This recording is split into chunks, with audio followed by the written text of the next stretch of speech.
So he's always been trying to get the blessing back in to earth.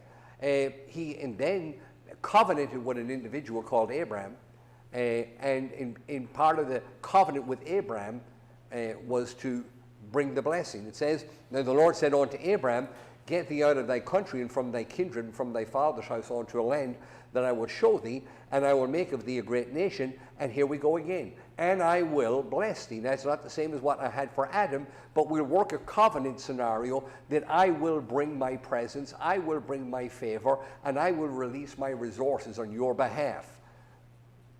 That's the blessing. I'll do that as long as you conform to or covenant with me. I'll do that for you. And I will bless them. Sorry, and you shall be a blessing.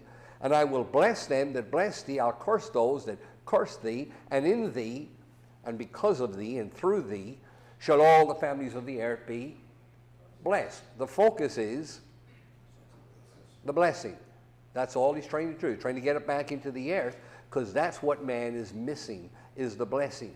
Now you'll see, we took this up over the last few weeks. He passed the blessing from Abraham to Isaac, from Isaac to Jacob, Jacob to the 12 sons of Israel. Then he pulled them all out of Egypt 430 years later, and he pulls them to Mount Sinai, and he says, look, I'm going to straighten you out. I'm going to cause you to be a nation, and so I've got to give you a constitution to work from. And so he brought them out, and he gave them the law. And he knew that they wouldn't be able to keep it, so he gave them a ceremonial, sacrificial regime also to act in faith with, so that he could bless them in spite of themselves. It wasn't the blessing like Adam had, but it was blessing. It was better than living under a curse. So God's presence was with these people, God's favor was upon these people, and God's resources was being released on their behalf. And even though it was only to a degree, it was the blessing nonetheless. It made that nation stand out from everybody else on the planet. Not because they were good looking or talented, but because they were blessed.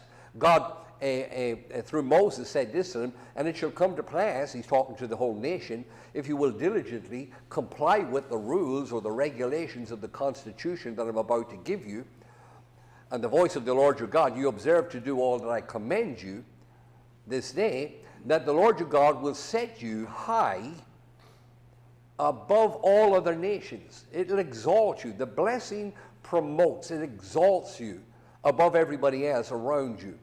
And all these blessings shall come upon you and overtake you if you will hearken or comply or obey the rules or the regulations of that blessing contract. If you obey the voice of the Lord your God, you'll be blessed in the country, blessed in the city. And he goes on to explain that it's not geographical, it has nothing got to do with you, it's everything got to do with God. All right? And so that blessing. So we went through all of that